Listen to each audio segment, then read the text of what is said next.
Avengers! Assemble. In my head 1,000 times. The Avengers take the fall despite saving the day. Find the good. People believe in the Avengers. Your differences are your greatest. Hey guys, welcome to my spoiler-free Marvel Avengers review. So within this review, I'm sort of go down into nitty-gritty parts of the game, gameplay, the features, the gear, the cosmetics, everything like that. All the stuff you want to know about before you purchase the game. I'm going to give you the very, very tiniest bit of story just to sort of give you just a rough idea of what the game is, and then we're going to go straight into everything. So just to clarify, I reviewed my copy on PlayStation 4, and that's on the PS4 Pro. So with the PlayStation copy, we do get Spider-Man eventually as well, just for a heads up. And then also I pre-ordered the game, so I got the special steelbook as well, containing all the characters. It's really high quality detail, this steelbook, so I was really impressed with that. Has the Avengers symbol on the back, and you got the title there. So yeah, so getting straight into the game, there's the very little hint of the story. So basically, you start off and you sort of just have to reassemble the Avengers, basically. So you have to go find this character. You might do a couple of missions. You're going to go find this character, do a couple of missions, then all of a sudden this character might pop up. So that's literally all the story I'm going to get. And obviously, once you've got your group together, you're obviously going to start doing different pieces with the whole band together. So that's all the story I'm going to give you. So you sort of got just a rough idea of, you don't get all the characters at once. You sort of get to experience each of them individually, and then you get to pick what character you want to play as. So my experience with the game is quite long actually, even though it flies past really quick.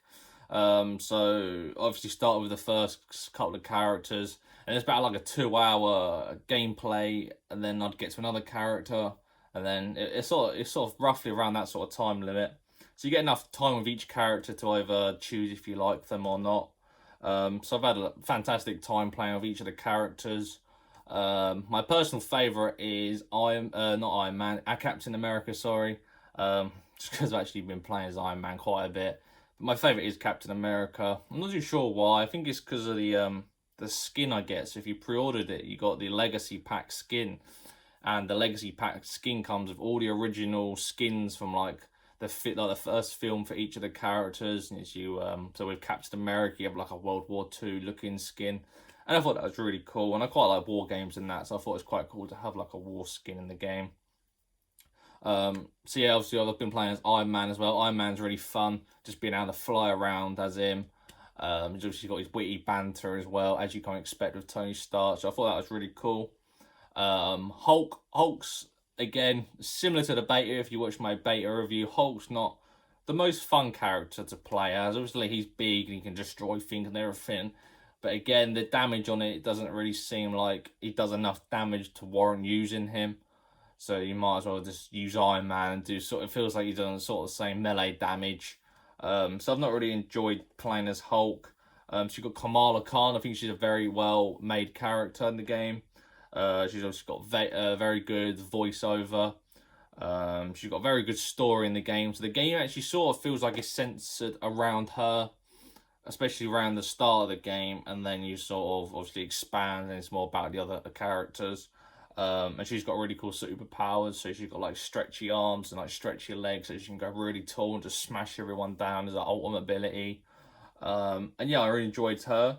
You obviously got Thor as well, so Thor actually has like the God of War sense when you're chucking your hammer and you can hold L2 and it sucks it all the way back. But what I especially like about that is when you've chucked it and it comes back, it will hit enemies on its path on the way back as well. It doesn't just like teleport through them. So I thought that was really good. And then you also got Black Widow on here as well. So she's definitely more of like a agile sort of character. So she's got akimbo pistols you can shoot around. You've got sort of just nice and quick and nimble. She can go invisible, one of her abilities, and she's really good to play as well. I think combined, put them all together, they all do feel like proper superheroes. But I'm gonna get into that in the video. So I thought just to start off, I'm gonna go through what the missions are like really. So the missions, so when you go through the missions, it feels like you have a sort of different variety of missions. So you'll have like a very big mission with like cinematic cutscenes in it, really interesting. And then you'll go through, and these actually be in like a really cool certain areas as well, but I won't spoil where they are. And then you'll go for a mission where you end up you have to go find this facility and destroy so and so in the facility, and it's just really not fun. The facilities I've found as well that some of them are copy and pasted. So you go into one facility. This was my experience. I went into one and it literally had the same puzzle as the previous facility, as well as the same location of the chest. And I thought that was really cheap on Square Enix's part, or Crystal Dynamics. For an Avengers game, you expect like real AAA quality, not copy and pasted areas. I thought we were sort of past that era, but clearly I was wrong. So that actually really did put a damper on my experience throughout the game. So yeah, as I was saying, some of the missions are quite repetitive. You have these like drop zones as well. And one of my experiences with a drop zone, you went into this. So drop zones are actually maybe like small parts of a mission or small parts of a war zone, which I'll get into. So you go into these drop zones, and they could last about 5 minutes. Very quick missions. You go in, you take out a few of the bad guys around a couple of areas, and then you'll end up in this big room. And then literally, it's like a game of domination against the enemies. There could be like 3 objectives, A, B, C, and you want to hold 2 of them objectives. If the enemy has one, that's not too big of a deal. And literally, you have to get your 0% up to 100%, and that's completion. Literally like a game of domination. It's really strange. Or you might have one where you have like A, B, C, D, and E targets, and you literally have to damage each one of them and break them. And that's literally pretty much a drop zone. I sort of feel like they've just added these drop zones in as just an easy mission to say we've got, I don't know, 20, 30 missions in our game, for instance, just to add the numbers up, because they're not hard work. They're just copy pasted out of a mission, put into like a Pacific. You can do it on a harder difficulty. You can do it with friends. It's just something else to earn gear, pretty much. So yeah, I haven't had a great experience doing those. So going into these missions, so most of them are like a open world format to them, so it's not very linear where you got to go a certain way. They're quite expansive, so as soon as you drop in, you can sort of go anywhere on the map. So very similar to like Destiny 2 world, but not quite as big, so more like level designed. But you've got that open world sort of freedom where I can go over here and have a look. So if you press up on the D-pad for me, it sort of reveals question marks in the area. So you can just like fly over to there and it'll be like a chest you can find.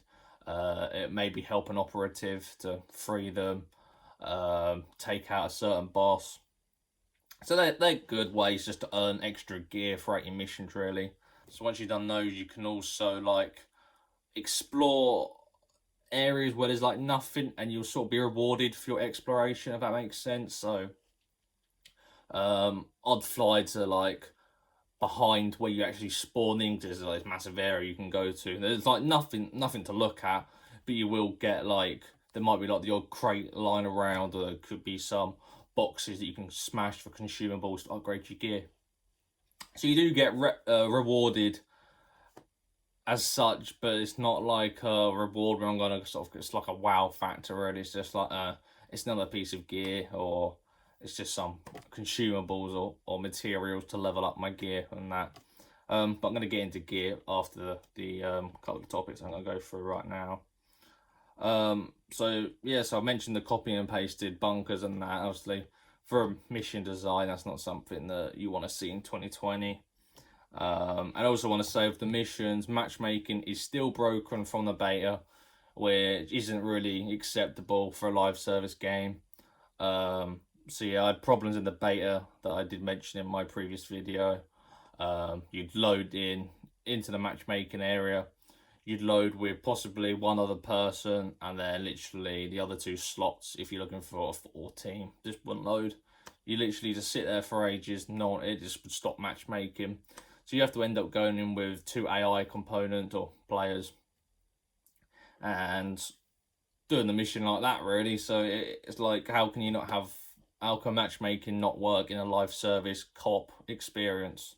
It makes no sense. But luckily there is AI to join you, so you can do these like on your own with AI players. But it's not the same, really. You want to be able to play with other people. I believe that playing with friends works perfectly fine, though. If you can add your friend into the lobby, that will work fine. So yeah, that obviously put a bit of a damper, especially doing the war zones, because obviously war zones are these co-op missions, really. You want to experience some co-op, create memories and that with other players, and that's obviously something I can't really experience, so I can't give my full review on that. But yeah, you obviously have a good selection of war zones. Obviously these are missions that might have little puzzles here and there, taking out waves of enemies, doing objectives, taking out a big boss. Everything you'd come to expect from like a Destiny style strike mission, so we say. So I mean, they're good like to sort of just take you out of the action from the single player missions and the drop zones. You get to do these bigger missions, and they're fun actually, so I really enjoyed my time in those. So moving on to the gameplay element. So with gameplay, I've actually found really fun. So obviously a lot of people from like gameplay they've shown at previous events, it didn't look that great, but once you're actually in the game, it does feel really impactful.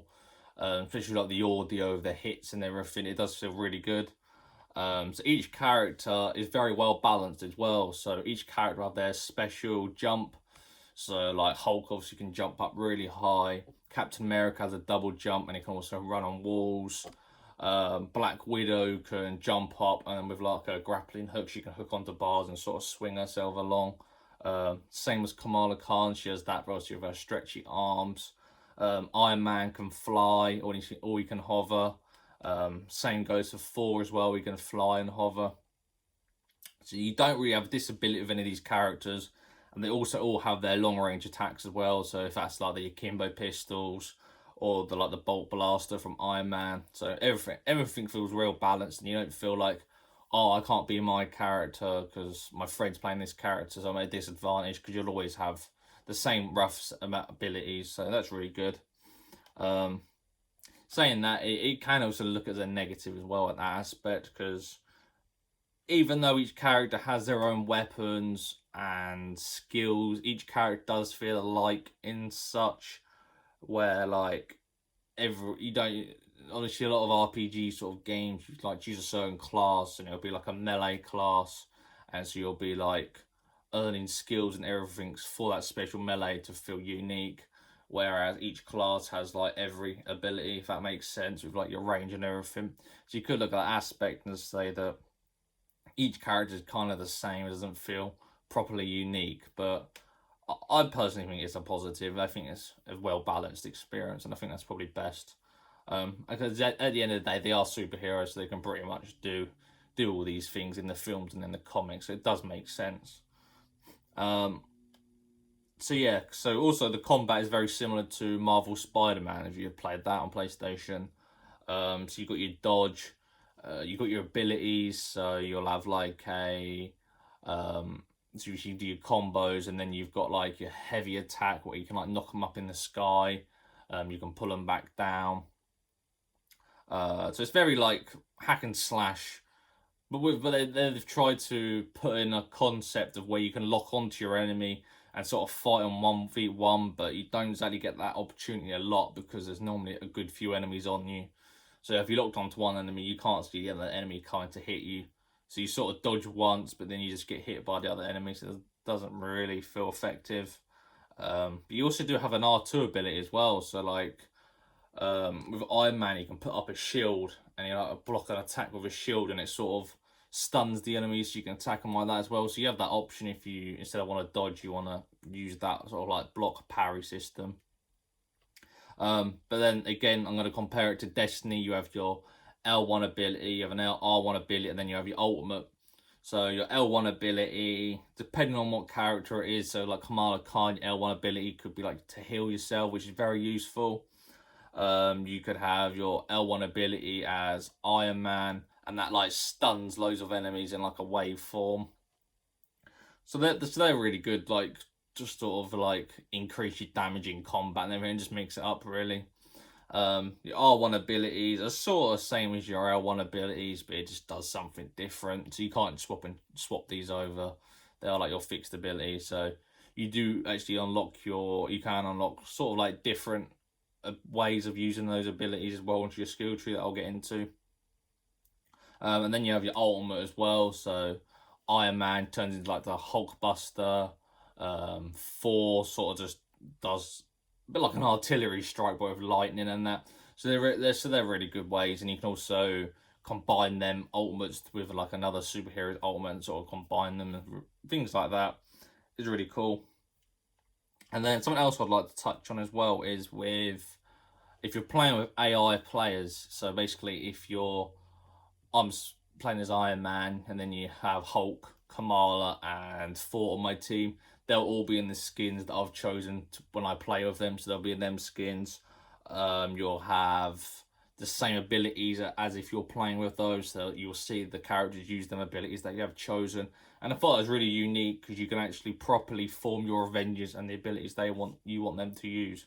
So I thought that was a really cool system. And all the skins that are on the characters as well show up in the cutscene, and they also can show up with like mud and dirt all on them and stuff. So I thought that was really good because a lot of games can struggle with having like the selected skin appear in the cutscene and that stuff. I thought that was really well done in this game. And then to touch on the frame rate, so obviously it's 30 FPS. Certain areas there was like a slight drop to about 15-20, very noticeable, sort of slowed the action down slightly.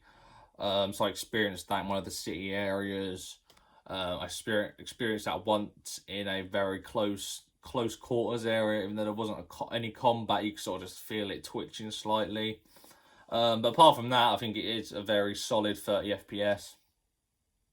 Obviously with next gen consoles it will be 60, and obviously on PC I'm sure you can hit 60 already, so that probably does improve the experience. But overall the 30 FPS doesn't take you out of the action as if it could on some like first person shooter games and that, so I thought that was pretty fine. And finally I should probably mention your ranged abilities. So your ranged abilities aren't lock on or anything, so say if I'm holding L2, you can look around, but it's not got any auto aim or anything like that, so you sort of have to guide where you want to shoot, and obviously shoot with your R2 button.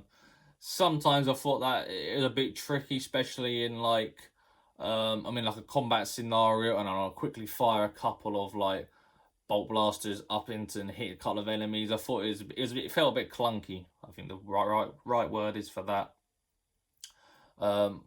Maybe I don't know, it's sort of like one of those things really, because obviously auto aim is sort of like, it feels like a bit of a cheap mechanic really, but in like third person games and that, I think it would be quite nice just to quickly L2 sort of slightly to the enemy, it'll just lock on, bang on the other enemy, and you can sort of just get straight into the combat rather than having to, so if you've got bad aim, you sort of have to hold L2, you have to look for them, sort of make sure you hit him on target, and by that time you're sort of getting hit from enemies on the ground.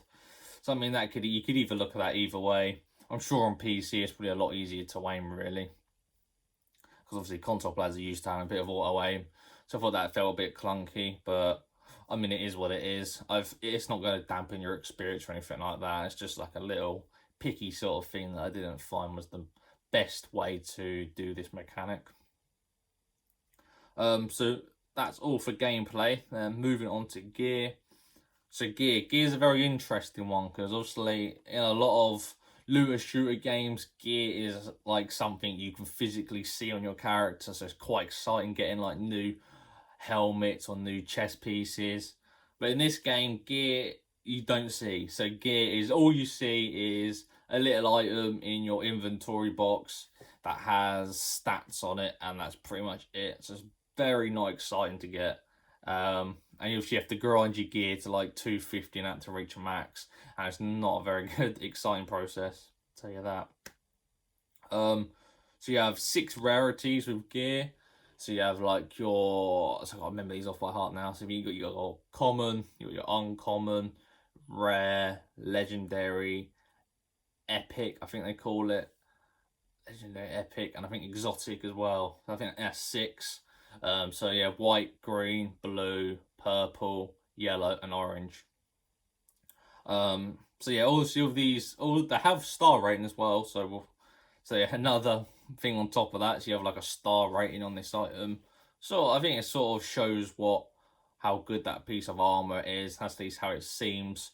And they have like stat-based items, so it could be like 37% chance to stun an enemy when you parry. You can have another one where it's like 17% chance to do added damage to an enemy when you do like a certain heavy attack combo. Things like that. You don't really notice them in game, even though there's a little number counter of damage, but they're too small to actually notice. Very, very lackluster with excitement towards those. They're not. You get a good piece of gear and it's just like, oh, okay, I'm going to put that on because it's higher rating, ups all my upgrades. And yeah, that's it really. There's nothing exciting to gear. But a nice little feature is you can like boost your gear. So say if I picked it up at level 7 or power 17, I can boost that gear with some of my materials I've gathered, and I can boost that to like level power 18 or power 19 or power 20. And then some items you boost them up and you unlock another perk. So that's a nice way of doing it actually. So obviously when you're reaching that end game sort of where you sort of grind in a way, you can boost these items up so you can reach that max level a lot easier, which is a really good system. I'd like to see that in more games actually, because I think that's definitely something that unique towards this game. So yeah, obviously, like I said, it's not a fun or satisfying find getting loot. It's just like another thing. Just go, okay, I'm gonna be a bit more powerful now. It's literally it. I would like to say as well, so with chests, so you can find loot in chests throughout your mission. You have different looking chests, so you'll have like a orange and black looking one. You'll have just a normal silver one. You'll have like a shiny looking gold one. And I still haven't gathered what these chests are and what they mean when you open them. I'll open a shiny gold one. I'll just get like an uncommon piece of gear and a couple of materials, even though it's shiny gold. So I've still not really worked out what the chests mean to when you open them, what you get inside. I don't know if there is any certain reason you get this gear or that gear, and I don't know if it's randomized or anything like that. So that's something you might want to keep your eye on and see if you can find out what these chests are. I don't know if anyone's found out yet. But yeah, I did think that did get quite excited a few times when I found like a shiny gold chest. They seem to be a bit more rare. And then when you opened them, I didn't get any loot specifically shiny, so it wasn't fun. So yeah, I think that's pretty much all for gear. There you can also purchase it from vendors on the Quinjet as well. So if you're looking for a certain upgrade quickly, you can just go purchase one that you need. It's like a gauntlet or something. So that's just a nice addition. See, that's all for gear. So then moving on to perks. So perks, I enjoy perks in this game because I played a lot of games like Witcher 3 where I'm upgrading my perks and I'm getting percentage-based stats back. Nothing exciting. But with these perks, a lot of the perks are new abilities. So I'll get like a new ability where if I punch the enemy 5 times with a light attack and then press triangle for a heavy attack, it'll do a special combo. The special combo that I've unlocked for a perk. So that's really good. You have a different change to your gameplay. So you've got your primary selection skill tree. You'll have your speciality selection of skill tree. And then you'll have your mastery as well. So mastery are your end skill trees. You have to reach level 15 on your character to be able to unlock these. And these mastery ones offer you one of 3 specialization options to modify your melee abilities or your ranged abilities. So I think that's just the way to make your character feel more unique to you. Obviously, it's quite a grind to reach these. These are sort of your end game sort of perks, should we say. And then just to cover your specialities, your speciality perks are your L1 ability, your R1 ability, your ultimate ability, and also like your passive sort of like defense ability and that. So most of these are sort of like changing what you do, how long, maybe how long it lasts, these ones. So like duration, how long it takes to recharge. So there is a few stat-based perks in there, but they're really useful for the gameplay itself. Very noticeable as well, which is nice. So you sort of a mixture of different move sets and that, as well as like your stat-based perks, which I'm fine with. The only problem I found was, especially in the primary stat, there wasn't a lot of perks to unlock. So, especially for Iron Man, actually, once I unlocked Iron Man, he had like a lot of perks already unlocked, which I found very strange. I'm not sure why that was like that. So I've ended up not having a lot of perks left to really purchase in that. And then I did find a lot of perks as well. This thing I didn't really need. Especially there was like one where you can just run and just barge in and move like your heavy attack. I just think I don't really need that perk. It wasn't exciting to me. So that's one aspect of it's like, the perks are good, but they've got the disadvantages of them not being massively exciting. But then they do give you that extra move, so you can't really complain too much there. But overall, perks do enhance the gameplay experience because you can have different things and that. So I think the perks are really well done in this game. And then moving on to skins. So I thought I should mention skins because they are the only cosmetic change in the game you can make. That's actually like impactful because you do have like your player banners and that, but they're not interesting. It's just something that appears with your name in the middle. It's nothing, just like a little gimmicky thing, really. So skins. The skins are one of the big, very positives in this game that I've found, but very cool. So they are very well made. Obviously, these skins are from old comic books, Marvel films. So they've obviously put a lot of thought into getting these skins, and they look very good in game. There's multiple ways of unlocking skins. You can get blueprints, purchase them from vendors. You can get them from your hero challenge card. You can get them from the marketplace. I'm pretty sure you can get them from certain missions as well, and there's also seems to be like a few hidden ones in there as well.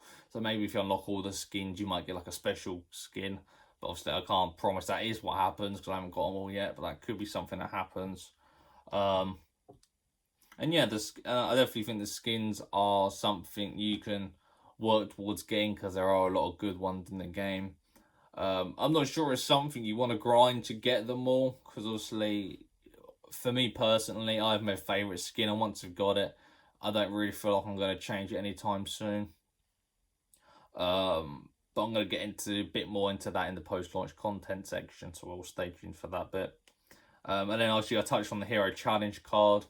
So the Hero Challenge card is a 40-level battle pass system. Each character has one. But I heard so far they don't really feel like there's something that I want to grind, just because they're very time consuming in the way you have to just log on every day to do. Basically there's two daily challenges, 2 weekly challenges. You do the dailies and you do the weeklies and you get points, and the points level up your challenge pass.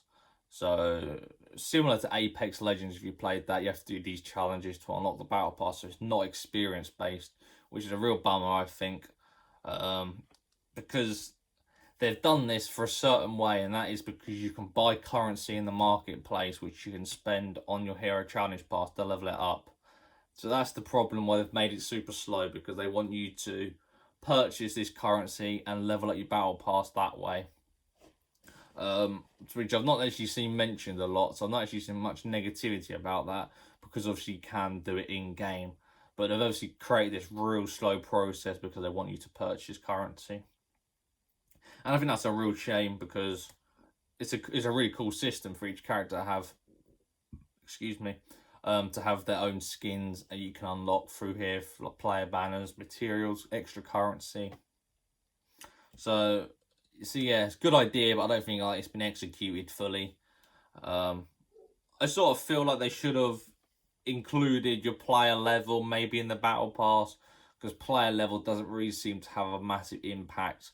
Like there's no nothing to it, if you know what I mean. You just get to level, apart from getting level 15, we unlock your mastery skills. There's literally nothing else about your player level. You can't really look into your stats and find things about your player level.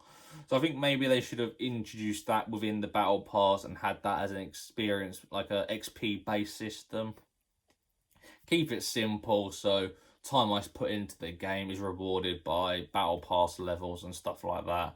I think that's like the best way that games like Warzone and Fortnite do it now, and you just get rewarded for the time put into the game. And then, yeah, moving on to our post-launch content of the game. So, obviously, post-launch content for a live service game is obviously very important because it's a game that's going to span multiple years. Obviously, a game you've got to put a lot of time into to upgrade your characters. So, you sort of want to think, well, what am I going to get in future updates that's going to make me keep coming back every time? And, well, basically, so for what we know at the moment, we're going to get 15 new characters or new superheroes. So these were actually leaked a good while back now. So I'm not going to spoil any of these characters in case you want to look forward to getting them yourself and having them revealed for yourself.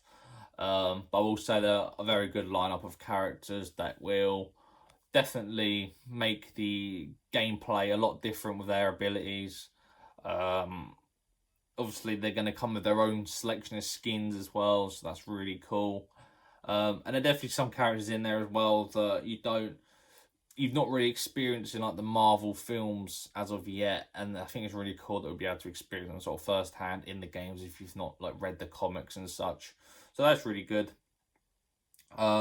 Again, there's another negative on this, and that is each character will have a challenge card, but they're gonna charge you $10 to purchase it. So in theory, you're getting 15 characters for free, which will come with like a story mission or a few story missions, as well as like skins and that you can purchase and a skill tree. But you're gonna have to pay $10 for your challenge card if you want to level that up. So in theory, if you work it out, 15 characters, $10 a piece. If you want to do all of them, it's going to cost you $150. I don't know if it's going to be $9.99 in pounds or it's going to be like $7.99. So I'm not too sure on like the currency change they're going to do for that. But again, it's a system. Why have they put in $10 pretty much for their battle pass? Even though you're going to get the character for free, I just think it's a bit stingy, especially because how long it takes to level that like pass up. So you're paying $10. Are you going to spend hours upon hours leveling up, or are you going to spend like an extra $10 to purchase all the items in the battle pass, which could end up costing you about $20? So again, you're actually getting your character for free, but you actually are paying $10 for a challenge card, which I think is for a battle pass, which I think is kind of lame, to be honest. But I mean, have your own opinion on that and leave it in the comments. See what you think about that. So yeah, we'll also get in-game seasonal events as well. So this is something I read up on because I was very interested to see if are we just going to get content like willy-nilly sort of thing. Like might get one in a couple of weeks, might get one in a month. Or we're going to have these seasonal events a lot of live service games have. So you can expect to have like a Halloween event, a Christmas type of event, holiday seasons event, maybe like Chinese New Year. And obviously these events will bring skins, so you can expect to have some Halloween 4 skins or Christmas Iron Man skins. I think that's really good. So they're going to be making these unique skins to the season. And I think that's very exciting. Something to return to if you're going to come off the game for a bit. I definitely think that'd be something to bring you back. I don't know if they're going to have missions related to the seasons. I think that'd be really cool as well if they do that. So there could be some sort of Halloween mission or some sort of Halloween themed enemy. Similar to Borderlands, you could sort of take with that. I think that'd be really good if they could have stuff like that. And obviously, I'm pretty sure they're going to add big sort of updates as well that'll have like new war zones and maybe new style of events and stuff like that as well. But that's obviously all post-launch content, and it's obviously waits to be seen when that's actually going to launch. But we do know that they have said that Hawkeye will be the first character that we get. So I'd expect to get him in about a month's time, maybe just over. So it obviously gives you a good time to level up your characters and have everyone experience the campaign together and that. So I pretty much touched on everything on this review. Maybe the marketplace is something I just want to have a quick dive into. So the marketplace is a weekly store that refreshes with a whole selection of skins, player banners, emotes. I don't think the pricing in there is right at the moment. So if you work it out, you have to spend about $7.99 just to buy a legendary emote. I don't know how many people are going to spend £8 on an emote. Skins obviously a bit more expensive, so you're probably looking just £10, maybe just over for your skins. I don't think a lot of people are going to end up purchasing them just because you can get skins in game. So I think that's a real letdown. You can get the currency you spend in the marketplace on your challenge card, but again, like I've said, you have to level that up, and it takes such a long process of keep returning to do your dailies and doing those. So yeah, it looks like your like the marketplace is either you want to buy some currency, or do you want to just keep grinding every day to get the currency up. So again, that could be something they look into further down the line, depending on player feedback and that. But it's nice just to have, there's a marketplace there if you did want to purchase extra cosmetics. Yeah, just to say that all cosmetics, they won't change, like give you a gameplay advantage or anything like that. So that's pretty much covered everything in this review, everything I've sort of experienced in the game and my thoughts on it. So for me personally, I'm going to give it a 5 out of 10, and that's obviously a 5 out of 10 that probably could improve with post-launch content. But a familiar theme with all these live service games are end-game content is never really there. So you've seen it with Anthem, you've seen it with Division, all this end-game content is just repetitive, doing the same missions to level up your gear all the time. I feel Destiny's done it best just because there's PvP elements to the game, so rather than doing these strikes and nightfalls, you can dive into the PvP and have fun there. And obviously you can't do that in this game, so you're sort of locked into these certain missions only. Depends really how many hours you want to put into every game, every day, into these missions, doing them over and over again on harder difficulties. It's for some people, and it's also not for some people. But yeah, it's going to be really interesting to see what sort of the state of the game is in with like in a year's time. So it'd be really interesting to see what changes they've made and everything like that. But I definitely recommend a game you should jump in just to experience the story. Maybe you want to wait for like a sale, maybe around about £30. So I'm going to keep that in note. So if I post it into one of my deals of the week, I'll definitely say that in there. I don't think it's massively worth £60. Even though you get to play experience with the Avengers and that for like a live service game, I feel like once you complete the story that's not massively long, I think you're going to feel a bit, is that it, basically? I don't think you're going to get £60 worth of content out at launch. But over time, once they've added even more content to the game, I think you're going to sort of feel, okay, this game's actually improving quite a bit and I actually want to jump in and experience it.